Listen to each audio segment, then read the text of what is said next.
Irmãos, graças a Deus estamos mais uma vez aqui para meditar na palavra do Senhor.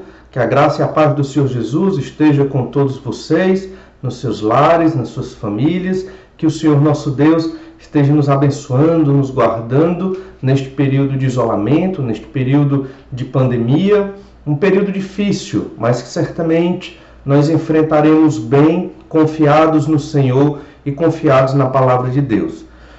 Hoje pela manhã nós continuaremos estudando o Evangelho de Lucas e não sei se os irmãos pensam da mesma forma, mas parece que o tempo passa cada vez mais rápido e nós estamos já em Lucas capítulo 18, começando o 18º capítulo do Evangelho de Lucas. E vamos estudar neste capítulo 18, do verso 1 ao 8, hoje pela manhã, sobre oração. A ideia principal desse texto, e Jesus deixa isso muito claro já no início do texto que nós vamos estudar, é que nós devemos orar sempre e nunca esmorecer. Essa é a ideia principal deste capítulo, desse texto que nós vamos estudar. Orar sempre e nunca esmorecer. Vamos ler dos versos 1 ao 5, Lucas 18, verso 1 ao 5, e nós observaremos esta verdade que Jesus nos ensina, a verdade de orar sempre e nunca esmorecer. Observe então Lucas capítulo 18, do verso 1 ao 5. Diz assim: Disse-lhes Jesus uma parábola sobre o dever de orar sempre e nunca esmorecer. Havia em certa cidade um juiz que não temia a Deus nem respeitava homem algum. Havia também naquela mesma cidade uma viúva que vinha ter com ele, dizendo: Julga minha causa contra o meu adversário. Ele, por algum tempo, não a quis atender, mas depois disse consigo: Bem que eu não temo a Deus nem respeito a homem algum, todavia, como esta viúva me importuna, julgarei a sua causa, para não suceder que por fim venha a molestar-me. Então você percebeu que nós estamos observando aqui a parábola do juiz iníquo, que também é conhecido como a parábola do juiz e da viúva. Mas a ideia principal desse texto, ainda vamos ler o verso 6, 7 e 8 mais para frente, a ideia principal Jesus coloca no versículo 1, o dever de orar sempre e nunca esmorecer. Dentro dessa ideia principal, nós percebemos três grandes lições que o Senhor Jesus nos coloca nesse texto aqui. A primeira grande lição para compreender o dever de orar sempre e nunca esmorecer é muito óbvia, é persistindo em oração. É a lição básica que Jesus quer nos dar através desse texto. Persista em oração. Esse é um tema simples, muitos crentes sabem disso, é uma verdade muito ensinada e divulgada em toda a igreja evangélica, toda a igreja que se compromete com a palavra de Deus. No entanto, é uma verdade difícil, uma lição difícil de ser aprendida no sentido de cumpri-la e de praticá-la constantemente. O Senhor Jesus, ele no início do capítulo 18, nos fala sobre oração e continua a nos falar sobre oração. No texto que nós estamos estudando, capítulo 18, do verso 1 ao 8, nós aprendemos sobre a perseverança na oração. Já no outro texto que vamos estudar no próximo domingo, que é Lucas 18, do verso 9 ao verso 14, nós percebemos uma habilidade, uma qualidade, melhor dizendo, daqueles que vivem em oração, a qualidade da humildade. Mas isso nós só veremos no próximo domingo. Mas para que você compreenda que no capítulo 18 o Senhor Jesus Cristo deu uma grande atenção à prática da oração. E isso porque o Senhor Jesus quer que nós vivamos até que Ele volte, até a sua segunda vinda. Jesus quer que nós nos apliquemos à oração e ao estudo da palavra de Deus. Lembre-se que no domingo passado nós estudamos Lucas capítulo 17, do verso 20 até o versículo 37, e o Senhor Jesus falou sobre a sua segunda vinda. Na segunda vinda do Senhor Jesus Cristo, o Senhor enfatizou que essa vinda é iminente, essa vinda é gloriosa. E então Jesus agora no capítulo 18 começa a falar sobre oração. Volte um pouquinho na sua Bíblia para Lucas 17, verso 22. Lucas capítulo 17, verso 22. Lá diz assim: a seguir dirigiu-se aos discípulos: virá um tempo em que desejareis ver um dos dias do Filho do Homem e não o vereis. E vos dirão: ei-lo aqui, ou lá está, não vades, nem o sigais. Então, Jesus estava falando sobre a sua vinda, sobre o desejo de que Jesus volte logo. Então, quando o Senhor Jesus Cristo, no capítulo 18, começa a falar sobre oração, significa que Jesus está dizendo: enquanto eu não volto, dediquem-se à oração. Se empenhem em orar, dediquem-se a orar e não esmorecer. Perseverem na oração. Então, a vontade de Jesus, de modo bem claro, para a nossa vida hoje, é que nós perseveremos em oração até a volta do Senhor Jesus Cristo. É isso que nos diz Lucas, capítulo 18, verso 1, que acabamos de ler. E Jesus, ele estava falando aos seus discípulos sobre a sua segunda vinda, no final do capítulo 17. Ele continua a falar aos seus discípulos, parece que continua no mesmo sermão, no mesmo ensino, só que agora ele fala sobre oração. E então Jesus, ao mudar o tópico do ensino aos seus discípulos, ele fala no verso 1, disse-lhes Jesus uma parábola sobre o dever de orar sempre e nunca esmorecer. Orar sempre. Está numa vida constante de oração. Ou seja, não é uma oração só na igreja, só nos cultos, mas é você ter vida de oração com o Senhor, seu Deus. Pode ser no trabalho, no transporte, na sua casa. Nesse período de quarentena, tempo não vai faltar, certamente, para nós estarmos orando ao Senhor.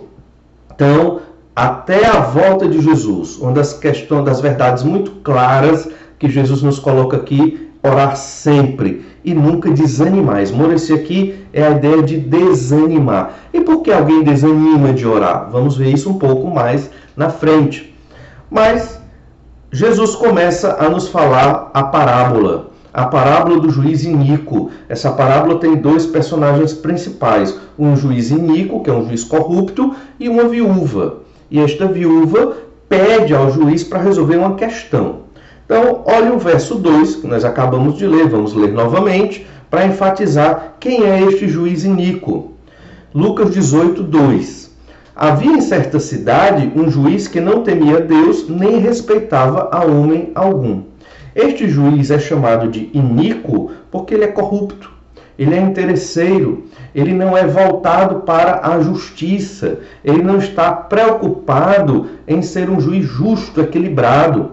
Por que nós sabemos disso? Primeiro, porque ele não temia a Deus. Se ele não teme a Deus, quer dizer que ele não obedece à palavra de Deus, quer dizer que ele rejeita a lei de Moisés. Lembre que isso aqui é no contexto judaico. Ele rejeita a lei de Moisés, ele rejeita a moralidade, ele é um juiz corrupto e que julga as questões que interessam a ele. E quais são as questões que interessam a esse juiz? Certamente são aquelas em que ele ganha para julgá-las. Ele recebe algum dinheiro a mais para julgar a questão dessas pessoas. Normalmente, os poderosos, aqueles que queriam se beneficiar. Então, ele é um juiz interesseiro, ele não respeita Deus, não teme a Deus, não obedece à palavra de Deus, não está comprometido com a verdade do Senhor. Esse juiz iníquo também não respeita homem algum. Ele não respeita as outras autoridades, até porque ele é um juiz. Então ele passa por cima de outras autoridades que estão, em um certo sentido, abaixo dele, ou até tenta enganar as autoridades que estão acima dele. Não há limites para o pecado desse juiz. Ele não tem nenhuma restrição para a sua corrupção. Então ele não respeita Deus, ele não respeita homem algum. Ele só se preocupa em lucrar com os vereditos que ele vai proferir. Logo, uma pessoa pobre não teria condição de ter a sua questão julgada por este juiz. Não teria a defesa deste juiz, porque ela não tem dinheiro para pagar este juiz iníquo, este juiz corrupto. segundo personagem importante nessa história é uma viúva persistente. Olha então o que nós lemos em Lucas capítulo 18, verso 3. Havia também naquela mesma cidade uma viúva que vinha ter com ele dizendo: julga minha causa contra o meu adversário. Para entender bem essa história, é importante reforçar o que era uma viúva. A viúva, ela deveria ser uma mulher que perdeu seu esposo e que não tinha filhos. Normalmente, se ela já tivesse uma certa idade, essa viúva não casava novamente, ela não tinha ninguém. E naquela época, no século I depois de Cristo, e um pouco antes e um pouco depois do primeiro século, era muito difícil o trabalho para as mulheres. Elas normalmente viviam a partir do sustento que os seus esposos traziam para casa. Normalmente um sustento da agricultura e da pecuária ou de algum comércio. No entanto, quando a mulher se tornava viúva, não tinha marido e nem tinha filhos que pudessem mantê-la, ela vivia numa situação de pobreza difícil. Ela vivia mendigando muitas vezes, ou algumas destas viúvas davam-se à prostituição para sobreviver. O fato é que esta viúva certamente era pobre. Certamente, numa perspectiva ideal, ela era uma viúva que não tinha como se manter. E houve alguma questão que Jesus não conta na parábola, em que esta viúva ela foi prejudicada. Talvez alguém a roubou e ela já não tinha quase nada, ficou sem nada, precisava de uma autoridade que a ajudasse, que fosse atrás do ladrão, que condenasse o ladrão, que o ladrão devolvesse 4 vezes mais aquilo que tinha roubado dela, segundo é o que diz a lei de Moisés, da pena de um ladrão que furta, né? De um ladrão que está furtando a propriedade de alguém, é pagar 4 vezes mais. Esta viúva, ela poderia ter sido enganada e tantas outras coisas poderiam ter acontecido na vida dela que dificultaram mais ainda a sua vida. Então ela precisava e necessitava da ajuda deste juiz. Era a autoridade que existia na cidade dela e então ela foi atrás do juiz para julgar a questão dela. Ela sabia que esse juiz era iníquo, era corrupto, então ela persistiu, batendo na porta da casa daquele juiz, talvez toda noite ou todo instante, para que ele atendesse e julgasse a questão dela. Só um detalhe a mais sobre essa questão da viúva, para autenticar algo do que nós estamos colocando aqui, nós lemos lá em 1 Timóteo capítulo 5, do verso 3 ao 5, o que o apóstolo Paulo nos ensina sobre a viúva. E aqui Paulo está instruindo Timóteo sobre como tratar as viúvas. Olha então, 1 Timóteo 5, verso 3. Paulo dizendo: honra as viúvas verdadeiramente viúvas. Ou seja, haviam viúvas que não eram verdadeiramente viúvas. Como assim? Olha o verso 4. 1 Timóteo 5, 4. Mas se alguma viúva tem filhos ou netos, que estes aprendam primeiro a exercer piedade para com a própria casa e a recompensar seus progenitores, pois isto é aceitável diante de Deus. Aquela, porém, que é verdadeiramente viúva e não tem amparo, espere em Deus e persevere em súplicas e orações noite e dia. Então, uma viúva verdadeiramente viúva é aquela que não tem o esposo, obviamente, que morreu, nem tem os filhos e nem netos. Não, ou seja, não tem parentes que a possam ajudar financeiramente na sua sobrevivência.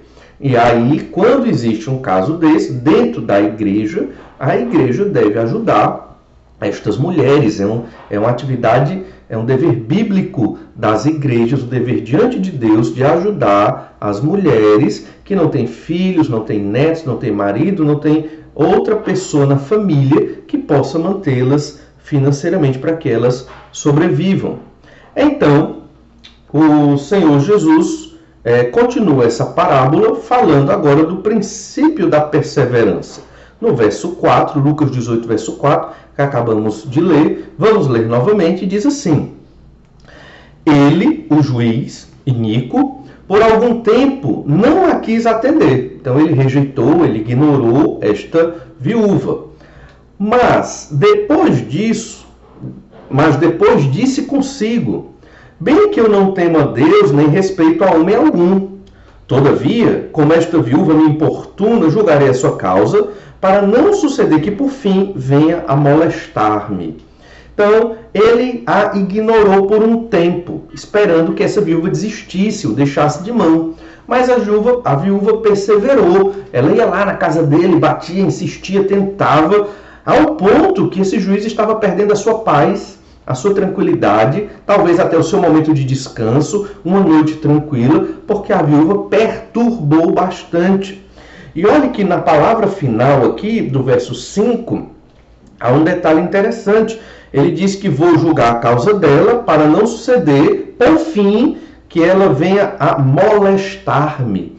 A viúva estava sendo uma moléstia para aquele juiz. Ele estava já receoso de ela se tornar até violenta, molestá-lo, maltratá-lo de alguma forma. Então, por conta disso, o que é que ele fez? Vou resolver o problema. Como? Julgo a causa dela, trato da questão que ela trouxe para eu julgar e então resolve-se a questão e eu volto a ter a minha paz. Certamente aquele juiz poderia dar ganho de causa para a viúva, por exemplo, e então ele mandaria os guardas resolverem a questão e pegar o ladrão, punir a pessoa que a maltratou, e assim ela teria a questão dela resolvida. É importante destacar no ensino do Senhor Jesus Cristo aqui que isso é uma parábola. Uma parábola é uma história no formato de analogia. Uma parábola, ela poderia ter acontecido realmente, ela é baseada em situações que poderiam acontecer, mas que necessariamente não aconteceram. Jesus não está contando uma história, como se diz, baseada em fatos reais, né? Como se diz numa linguagem bem popular. Não. Jesus está contando uma história verossimilhante. O que é isso? É uma história que se assemelha à vida real na época dele. Haviam juízes corruptos, haviam viúvas, sim, haviam viúvas que precisavam do auxílio desses juízes e esses juízes não auxiliavam.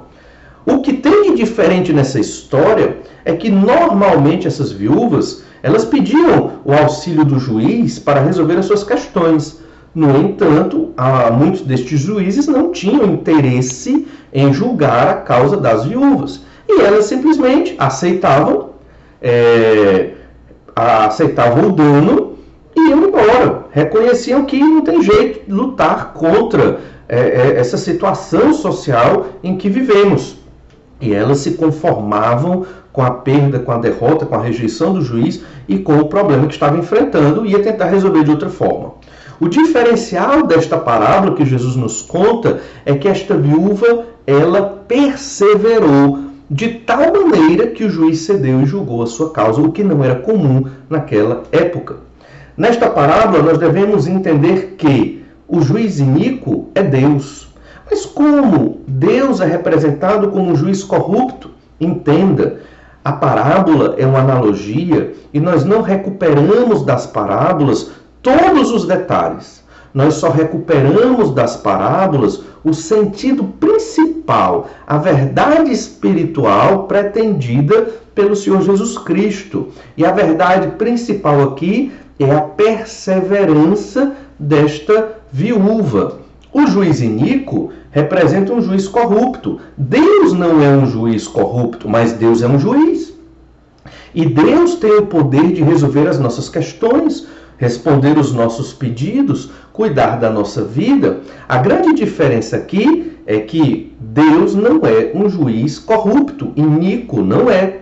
Mas a verdade é que, assim como aquela viúva persistiu em incomodar um juiz corrupto, nós devemos persistir em incomodar, entre aspas, em um certo sentido, um juiz perfeito, o juiz soberano sobre todas as coisas, o juiz plenamente justo. Nós não devemos nos acomodar, devemos perseverar, jamais desanimar da prática da oração. Por isso, a ideia principal desta parábola é persistindo sempre em oração, sem esmorecer, sem desanimar. Na verdade, é a mensagem principal desse texto.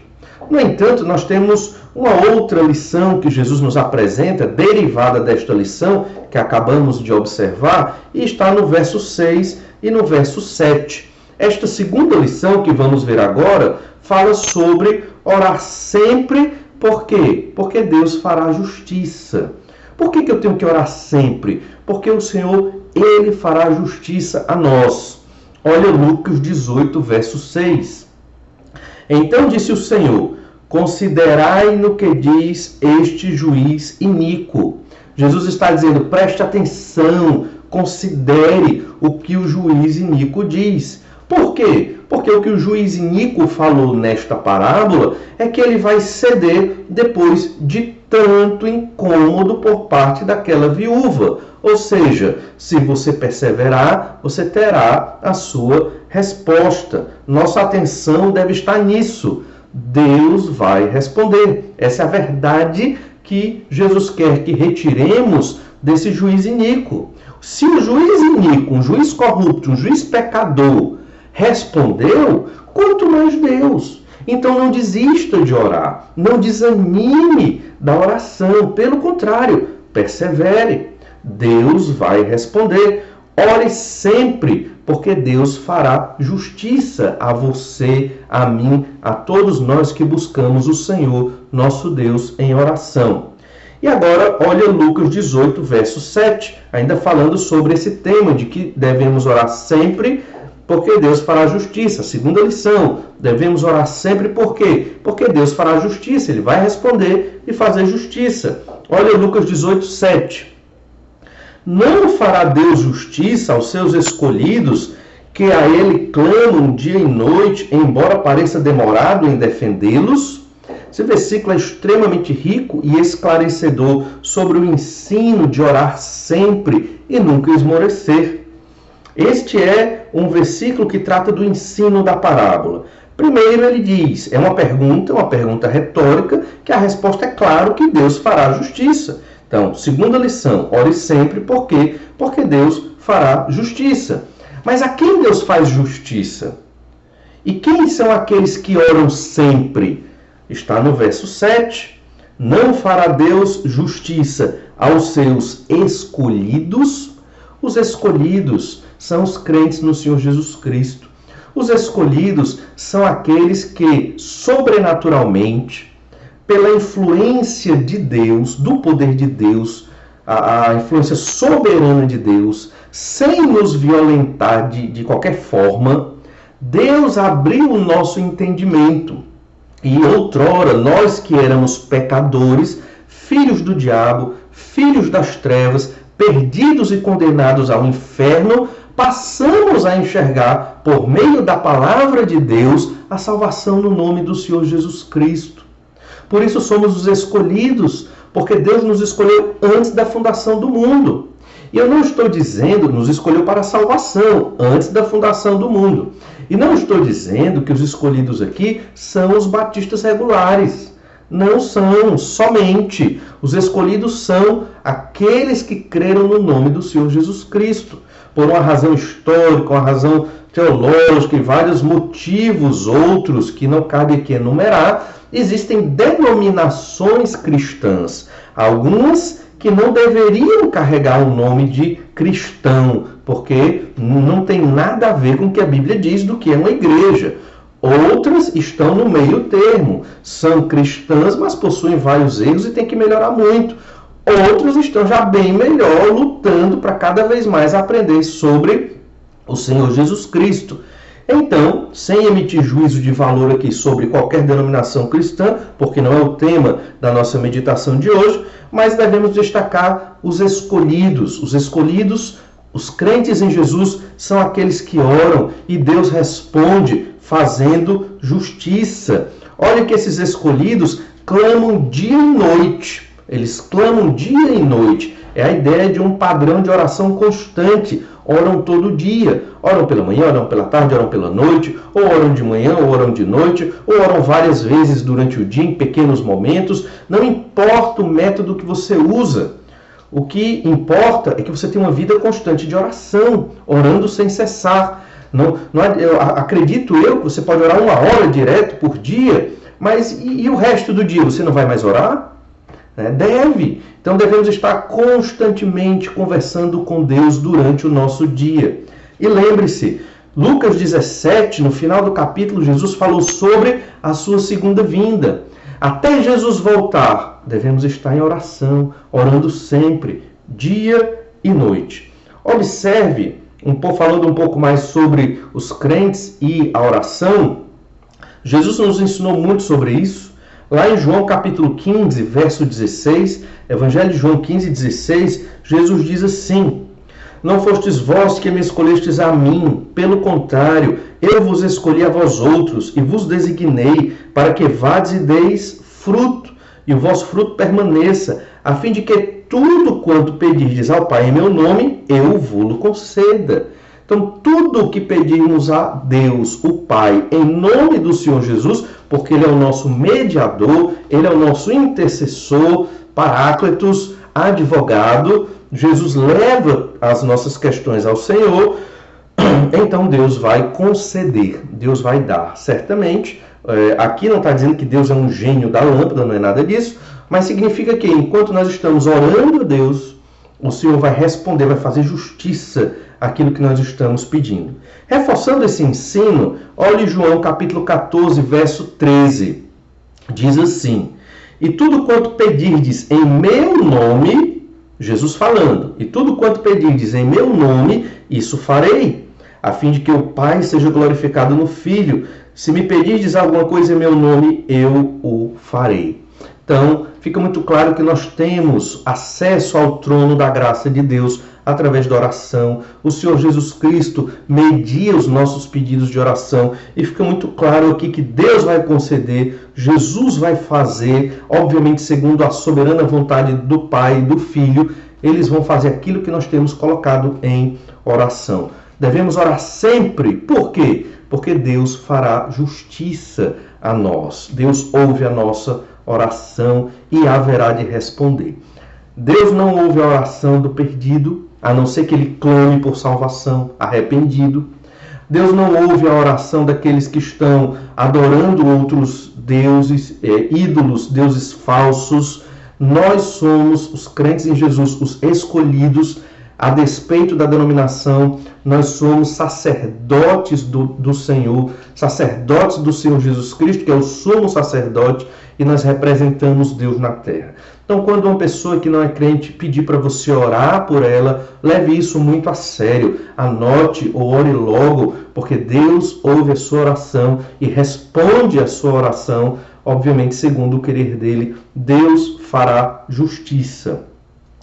Mas há uma expressão aqui no final do verso 7, volte lá para Lucas 18, verso 7, uma expressão que nós devemos meditar um pouquinho. Vou ler o verso 7 todo novamente. Lucas 18, verso 7. Diz assim: não fará Deus justiça aos seus escolhidos, que a Ele clamam dia e noite, embora pareça demorado em defendê-los?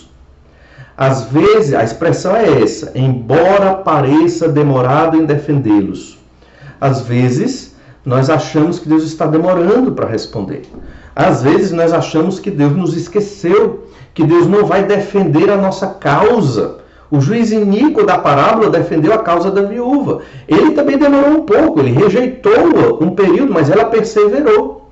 Da mesma forma, o Senhor, não exatamente como o juiz iníquo, porque Deus é justo, Ele é perfeito, mas Ele vai atender às nossas orações, os nossos pedidos, os nossos anseios, no tempo de Deus. Por isso que Jesus colocou de uma maneira muito clara que, embora pareça demorado, não é que Deus está demorando, é porque Deus vai responder no tempo certo.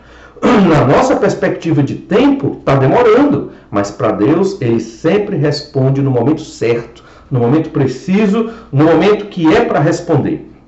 E Deus vai responder os nossos pedidos, anseios, Ele vai responder positivamente, negativamente, ou Ele vai demorar a responder. Mas o que o Senhor responder, certamente será justiça, certamente é o melhor, porque Deus é bom, jamais Ele vai responder algo que traga um mal a nós. Pensando nisso, alguns acham que, porque a resposta de Deus está demorando, acham que Deus os esqueceu.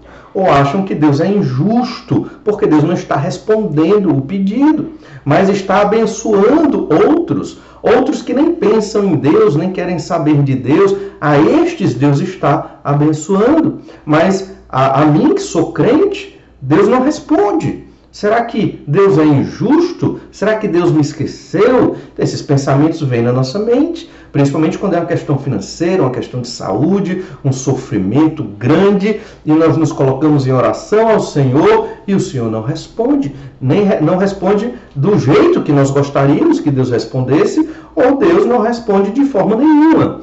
Começamos então a criticar o Senhor, a murmurar da vida, a reclamar das coisas. Olha, o Antigo Testamento é cheio de histórias sobre murmuração. O povo de Israel que murmurou, crentes do Antigo Testamento que reclamavam de Deus. E uma das questões que era muito reclamada, era muito colocada, era exatamente por que o ímpio, o pecador, ele prospera, ele enriquece, ele não adoece, tudo acontece bem para ele nessa vida, e eu que sou crente em Jesus não tenho essa prosperidade.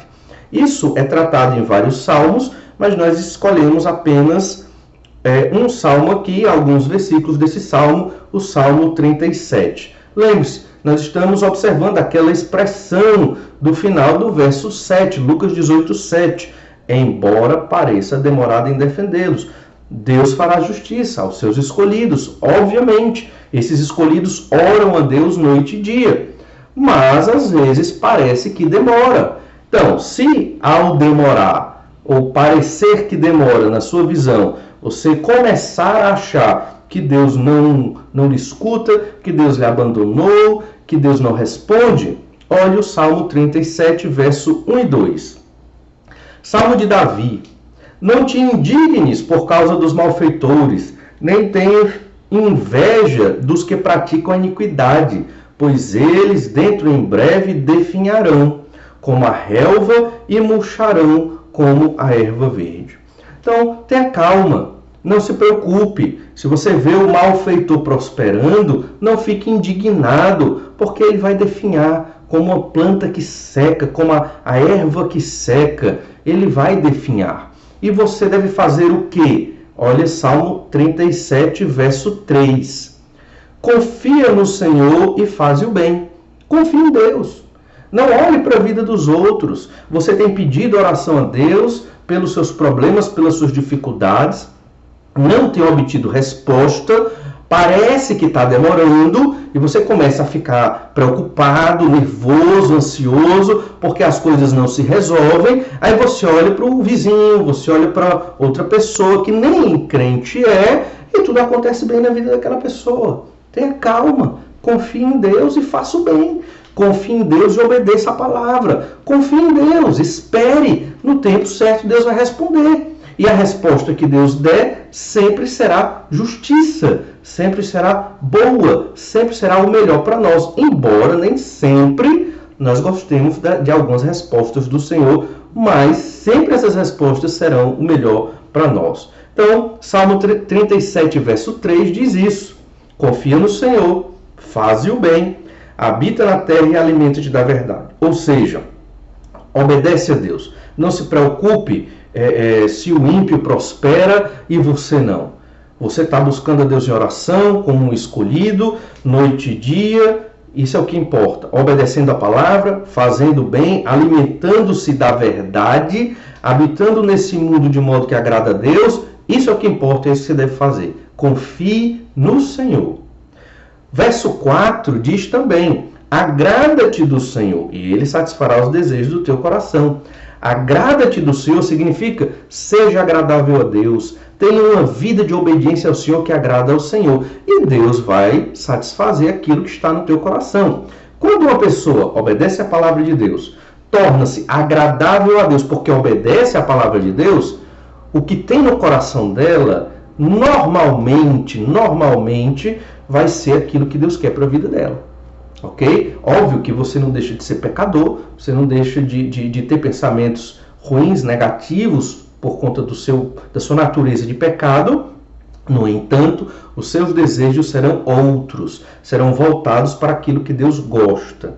Então, confie no Senhor, seja alguém que traz alegria, prazer a Deus. Como? Obedecendo à verdade do Senhor, alimentando-se da verdade de Deus. Verso 5, Salmo 37, verso 5.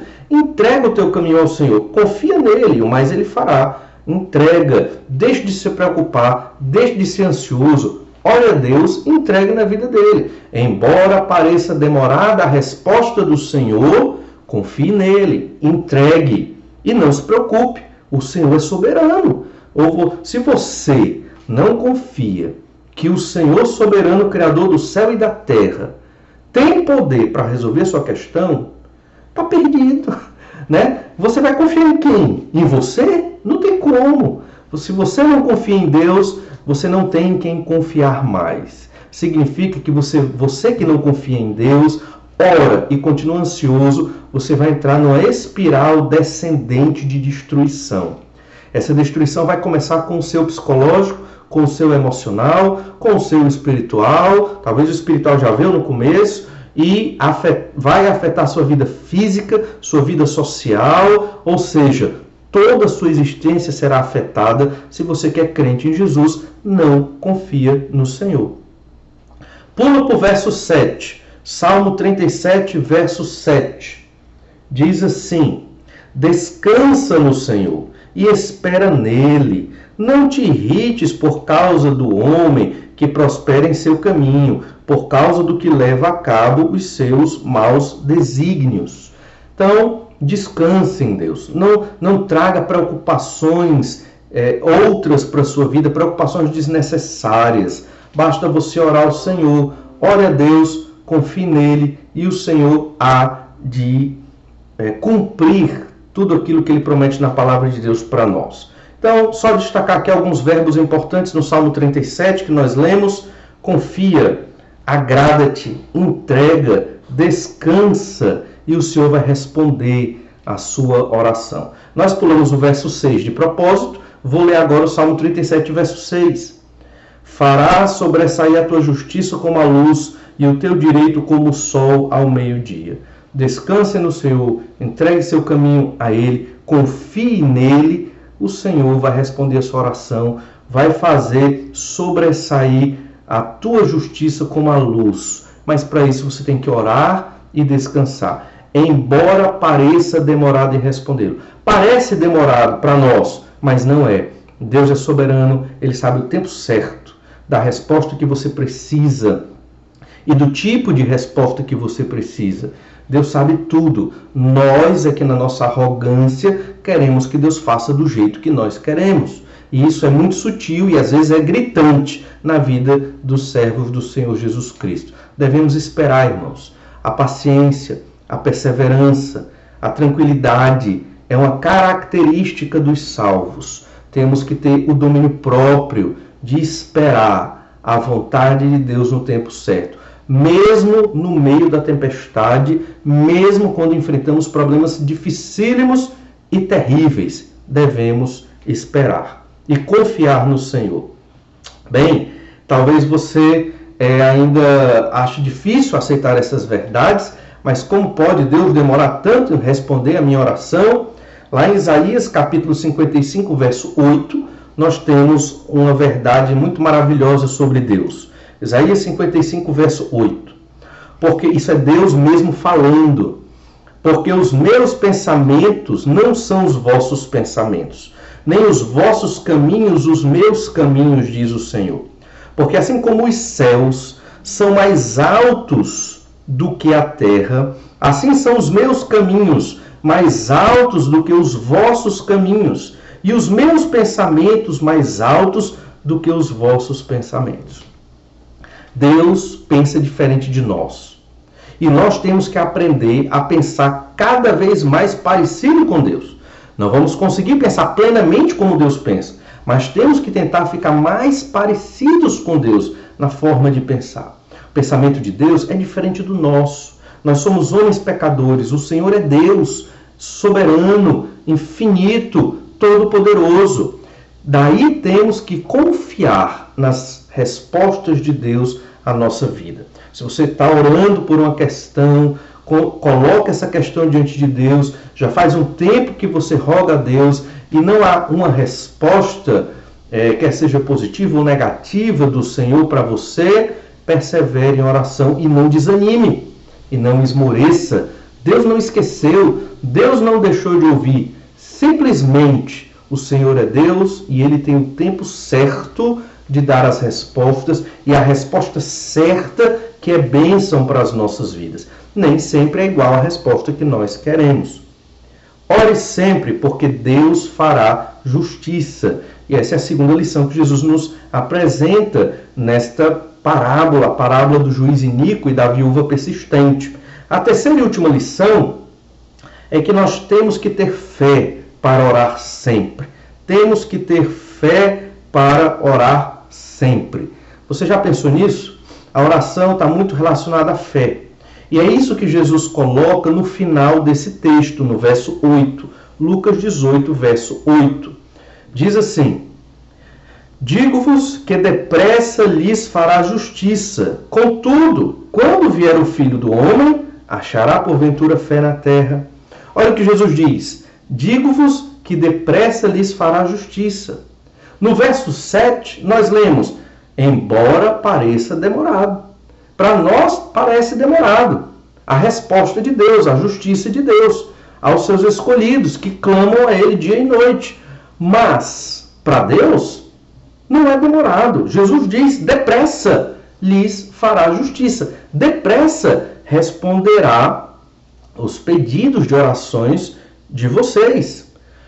Contudo, e aqui é uma observação muito importante do Senhor Jesus para fechar este parágrafo, esse texto de Lucas capítulo 18, contudo, quando vier o Filho do Homem, e aqui ele volta ao assunto da segunda vinda de Jesus, capítulo 17, a segunda vinda de Cristo, e até Jesus voltar, vamos nos dedicar à oração, orar sempre, sem desanimar, sem esmorecer. Mas contudo, quando vier o Filho do Homem, achará porventura fé na terra? Quem é que ora sempre sem desanimar? Os que têm fé. Quem persevera em oração? Os que têm fé.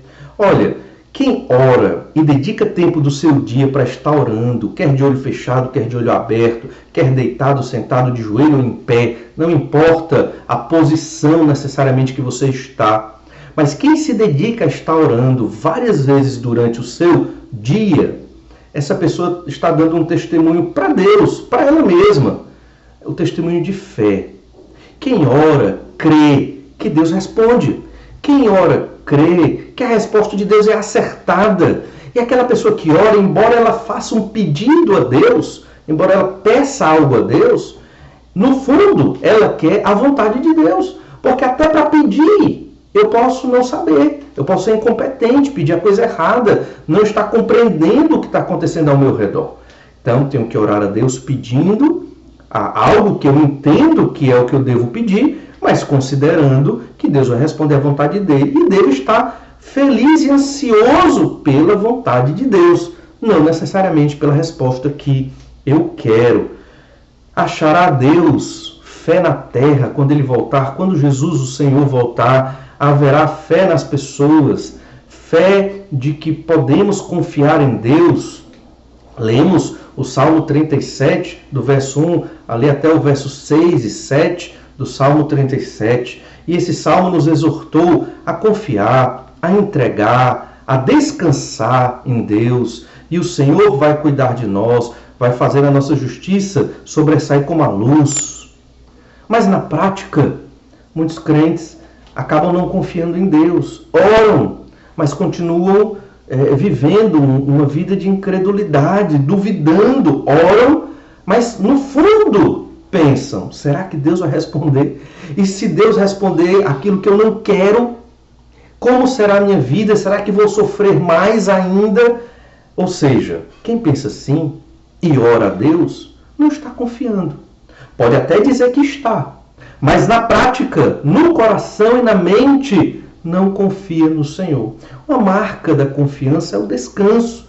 Podemos ficar tristes, mas não desesperados. Podemos ficar tristes, mas não desconsolados. O Senhor cuida de nós. Podemos entregar as nossas questões a Ele e o Senhor há de responder no tempo certo e certamente da melhor forma possível. Quem vive em oração são aqueles que têm fé. E certamente esses são muito mais abençoados. Isso não é privilégio para alguns crentes. A vida pela fé deve ser para todo crente. Essa vida pela fé, ela não é algo que cai do céu. Na verdade, cai quando nós somos salvos pelo Senhor Jesus e é colocada esta fé no nosso coração, né? Ali no momento da nossa regeneração e conversão.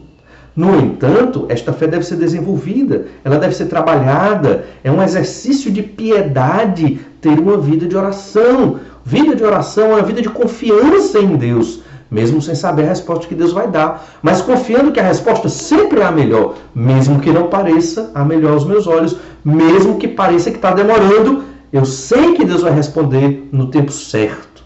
Por quê? Porque Ele é Deus e nós confiamos no Senhor.